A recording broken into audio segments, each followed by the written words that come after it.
There are only 4 parishes in the Springfield Diocese that belong to the Century and a Half Club: St. Michael's Cathedral in Springfield, Holy Name of Jesus in Chicopee, St. Mary Mother of the Church Parish in Lee, and St. Joseph's in Pittsfield. To qualify, a parish has to be established for 150 years. Last Sunday, St. Mary's here in the Whip City joined the ranks of this exclusive club. Steve Kiltonick attended the anniversary celebration and brings us more.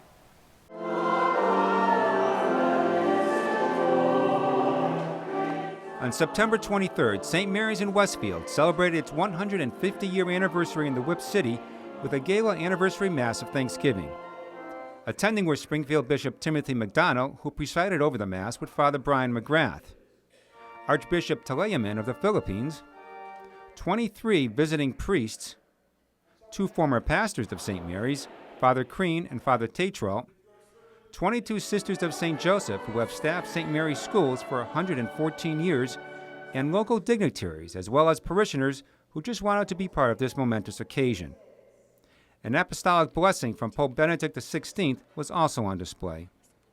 During the past year, various activities were held celebrating the Jubilee year. This included a wine tasting event, Christmas pageant, the construction of a parish float, which took first place at the St. Patrick's Day Parade. Parishioners also stitched a queen-size anniversary quilt. It was raffled off at the anniversary dinner held after the Mass.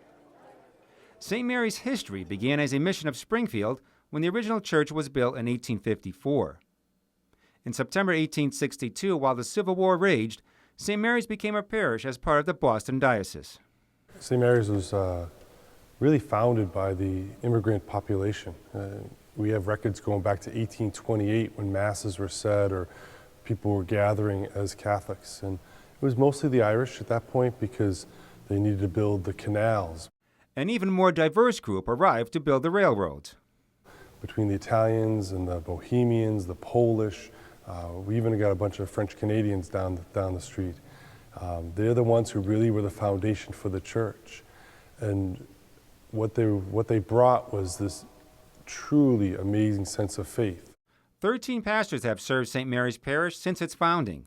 Each has left an indelible mark on the parish. After a fire destroyed the original church structure, Father Smythe, the third pastor, built the present Gothic-style church in 1885. Father Donahue served during a time of tremendous growth. He funded, built, and staffed St. Mary's School with the Sisters of St. Joseph. Father Fitzgerald built a new convent for the sisters. In the 1920s, he introduced athletics to the school, and the saints' exploits on the hardwood garnered national attention. Parishioners Joe and Marie Flayhive are one example of thousands of Westfield families over the years who reflect the parish's immigrant roots. Both their grandparents emigrated to America in the 1890s from Ireland and Canada. Their parents became members of St. Mary's. Likewise, the Flayhives have been lifelong parishioners and graduates of St. Mary's schools. All 4 children followed a similar path. I feel that St. Mary's is a very warm place. There's a wonderful community of people. Like some of them you didn't know their names for years, but you see them, you know where they sit in church, or you see them in the grocery store, and they're like old friends because you know these people in some context. I think St. Mary's was always a very welcoming place. You didn't feel like you were a stranger ever. The openness of the parish has remained the same, that people have welcomed people as they came here. And I think that has been one of the strengths of the parish. You can't speak of St. Mary in any historical context without including the schools. Since 1898, both the elementary and high schools remain a vital part of parish life. Its graduates have gone on to careers in virtually every facet and walk of life. And while many Catholic schools have closed over the years, St. Mary's has remained strong and kept its doors open. Sister Christine Lavoie is the principal of St. Mary's. I think we have a wonderful community base here. The children's parents and grandparents went to this school, and we've continued to have support from the families, but at least for years and years, we've had wonderful support from the clergy, the pastors that have served here at St. Mary's as well. Marie and Joe say they benefited immeasurably from an education at St. Mary's.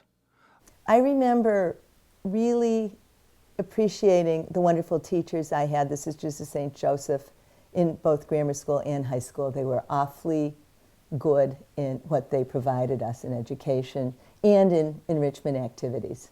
The influence of the teachers on us was really very strong, as they really wanted you to succeed, and they pushed you, which was good. It was one of those small places that really took the most it could from the potential of the student and made the most of it. Father Brian McGrath has served as St. Mary's pastor for 10 years. Under his leadership, the entire church, inside and out, was renovated. But Father Brian's crowning achievement thus far does not include bricks and mortar.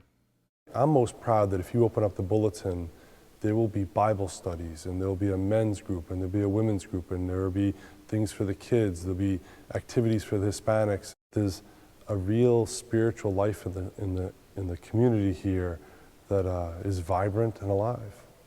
After the Mass, the Angelus bell was rung in recognition of the anniversary as a thanks to all parishioners of St. Mary's over the years for serving God and neighbor. Perhaps Lena Petrucelli, St. Mary's oldest parishioner and a youthful 103, summarized it best. In her 150th anniversary poem, she reflects back on her 87 years of parish life. Its last paragraph reads, "If your life is filled with turmoil, and for peace of mind and happiness you search, you'll find it all there within the doors of St. Mary's Church." For Real to Real, I'm Steve Kiltonick.